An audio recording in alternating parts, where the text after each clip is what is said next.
नमस्कार, स्वागत है आप सभी का ईटी नाउ स्वदेश पर। मैं हूं विश्व मोहन और आप देख रहे हैं मार्केट पर हमारी खास पेशकश कल की तैयारी। जो दर्शक हमारे साथ अभी जुड़े हैं उनकी जानकारी के लिए बता दूं कि इस शो में हम देते हैं बाजार की पूरी जानकारी, साथ ही करवाते हैं कल के बाजार की तैयारी। मार्केट के दिग्गज एक्सपर्ट होते हैं हमारे साथ जुड़ते हैं दर्शक भी, जिन्हें एक्सपर्ट देते हैं भरोसेमंद सलाह। अगर आपके पास भी कोई सवाल हो तो आप हमें भेजिए। यूट्यूब पे भी आप हमें लाइव देख सकते हैं। अपने सवाल कमेंट बॉक्स में भेजिए। आपके सवालों को अगले आधे घंटे तक हम शामिल करेंगे। हमारे साथ दो दिग्गज एक्सपर्ट हैं जो आपके सवालों के जवाब देने वाले हैं। राजेश भोसले हैं, टेक्निकल एनालिस्ट हैं एंजल वन से, और अजित मिश्रा है, vice president research Religare broking से। आप दोनों मेहमानों का बहुत बहुत शुक्रिया, आप लोगों ने वक्त निकाला। चलिए बाजार की एक चाल देख लेते हैं कि किस तरह की क्लोजिंग आज की हुई है। तो बाजार को देखें तो एक दिन में हमने देखा था अच्छी तेजी भी दिख रही थी, लेकिन वहां से फिर से वापस से लाल निशान में पहुंचा और फिर वापस से रिकवरी दिखी और आखिर में करीब 48 अंकों की तेजी के साथ ट्रेंड नजर नहीं आ रही है और ये दिग्गजों तक ये तेजी ज्यादा सीमित दिख रही है। चलिए अब अपने मेहमानों को शामिल करते हैं। सबसे पहले अजीत जी आपसे शुरुआत करते हैं। अजीत जी पहले बाजार का व्यू दीजिए, क्योंकि कल आरबीआई की पॉलिसी है, बाजार में काफी दुविधा है। इस बार दुविधा इसलिए है कि एक तरफ आरबीआई को ग्रोथ को भी सपोर्ट करते रहना है, जिस तरह के नंबर आए हैं जीडीपी के, साथ ही उनको कंजम्पशन भी बढ़ाना है, क्योंकि महंगाई के नंबर जो 2 दशक से ज्यादा के निचले स्तरों पर आ गए हैं, जैसा डेटा बता रहे हैं। क्या लग रहा है आपको कल क्या हो सकता है आरबीआई पॉलिसी में, और जो बाजार के पार्टिसिपेंट्स हैं उनके लिए क्या राय है? शुक्रिया विश्व मोहन।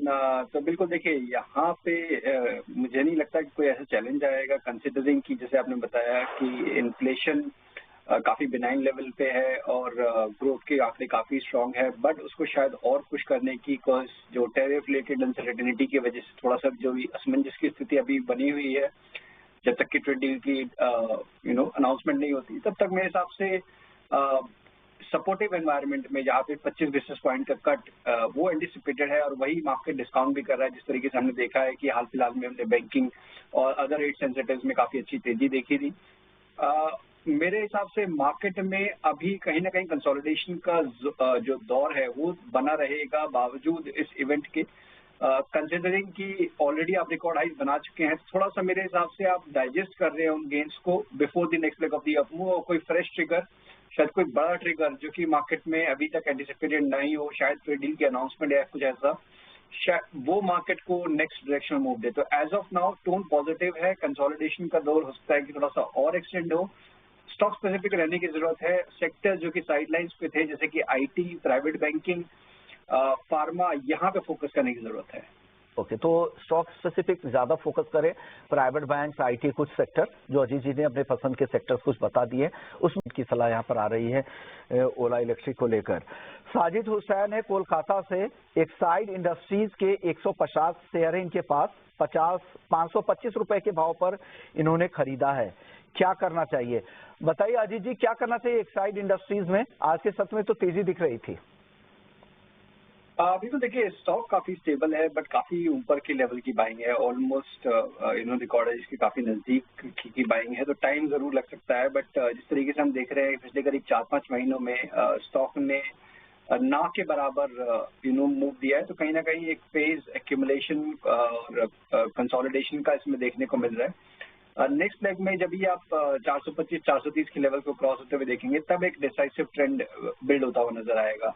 तो एज ऑफ नाउ बने रहने की राय होगी। इनफैक्ट अगर आपकी लंबी अवधि का नजरिया है तो यहाँ पे आप ऐड करने की सोच सकते हैं एट करंट लेवल 380 का, और 350 का एक क्लोजिंग स्टॉप लॉस भी मेंटेन करें, कंसिडरिंग कि मार्केट में वॉलिटिलिटी अभी मिड कैप और स्मॉल कैप में बनी हुई है।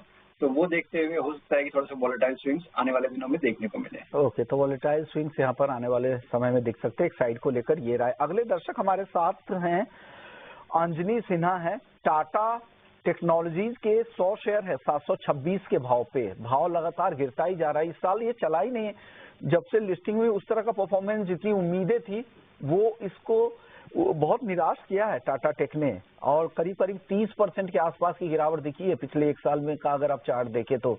अजीत जी एक राय टाटा टेक पे आप दीजिए, आपकी राय क्या है, क्या करना चाहिए?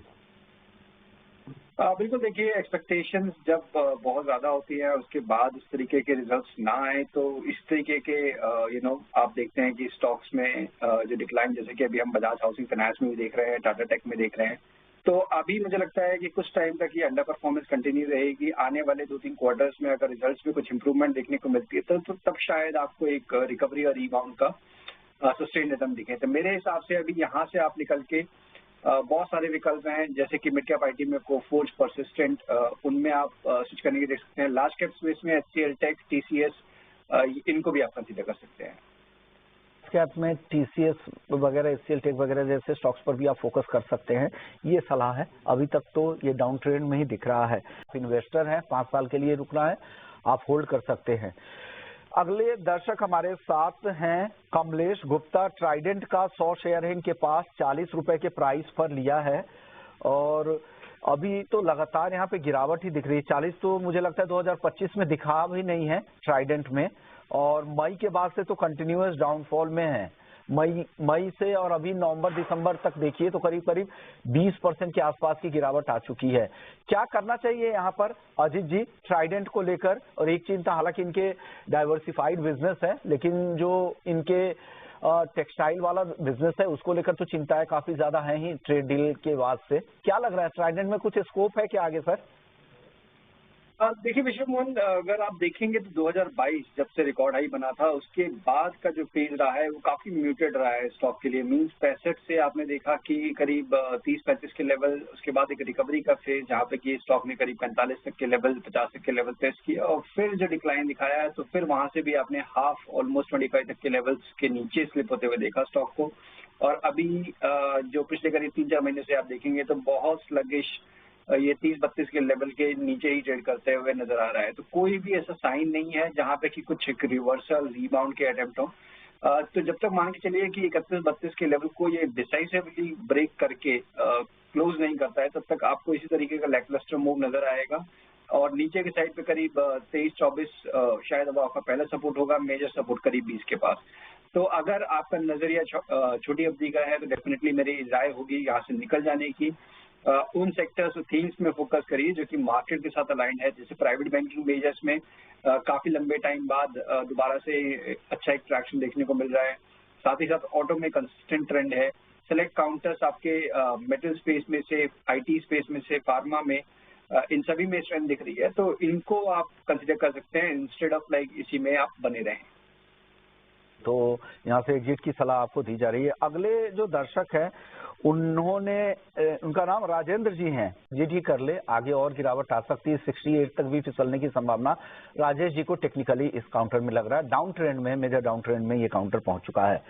अगले दर्शक है अयाज अहमद है। PNB के 123 रुपए के भाव पर 500 शेयर लिए हैं।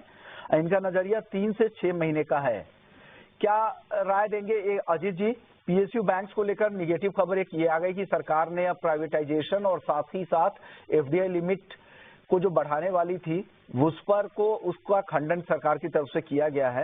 हालांकि स्टॉक ये काफी PSU बैंक्स काफी चल रहे थे, अगस्त से हमने देखे थे अच्छी मूव आई थी, लेकिन अब 2-3 दिनों से यहाँ पे डाउन ट्रेंड में है PNB। आगे क्या लग रहा है सर PNB में?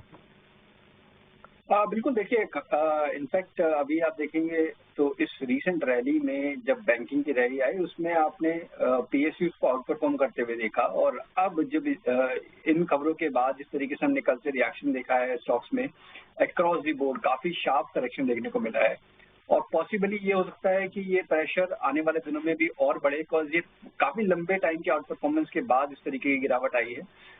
PNB की स्पेसिफिकली बात करें 119 जो ऑलमोस्ट करीब करंट लेवल्स के पास जो ट्रेड कर रहा है, अगर ये लेवल डिसाइसिवली ब्रेक होता है तो फिर मुझे लगता है कि जो मोमेंटम, ये ट्रेंड जो कि ये फॉलो कर रहा था शॉर्ट टर्म में, वो फिजल आउट हो जाएगा और उसके बाद ग्रेजुअली करीब 108-110 तक के लेवल्स भी इसमें देखने को मिल सकते हैं।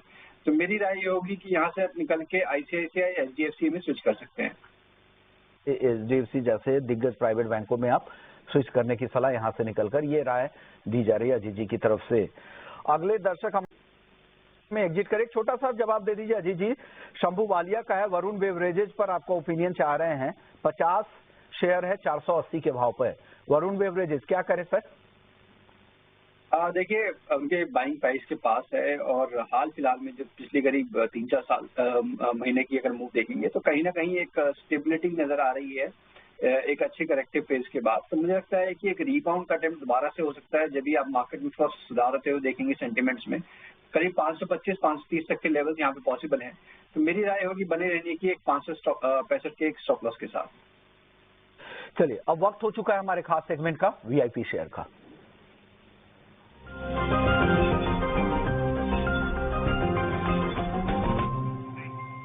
आ गई, अब आप बता दीजिए अजीत जी, आपकी टॉपिक क्या है? वीआईपी स्टॉक्स के तौर पे आप हमारे इन्वेस्टर्स को क्या सलाह देंगे?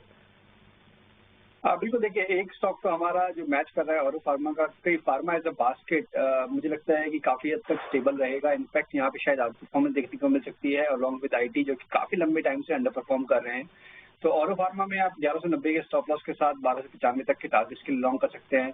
साथ ही साथ मुझे लगता है कि अभी मार्केट में आपको शॉर्टिंग साइड की भी अपॉर्चुनिटीज मिल रही हैं। तो कंसिडरिंग कि वॉलेटाइल है मार्केट का अभी टोन, ट्रेंड अभी अनफोल्ड होने में थोड़ा टाइम लगे, तो LIC को शॉर्टिंग के लिए, जहां पे कि अंडर परफॉर्मेंस काफी टाइम चल रही है, LIC हाउसिंग फाइनेंस, वहां पे शॉर्ट करने की रिकमेंडेशन होगी। 524 तक के टारगेट्स रहेंगे 558 के स्टॉप लॉस के साथ। ओके, तो LIC हाउसिंग फाइनेंस सेल करने की सलाह। लेकिन अरविंदो फार्मा, आज मैंने जितने शो किए उसमें से 6 एक्सपर्ट्स ने अरविंदो फार्मा खरीदारी की सलाह दी है, तो कन्विक्शन काफी ज्यादा है।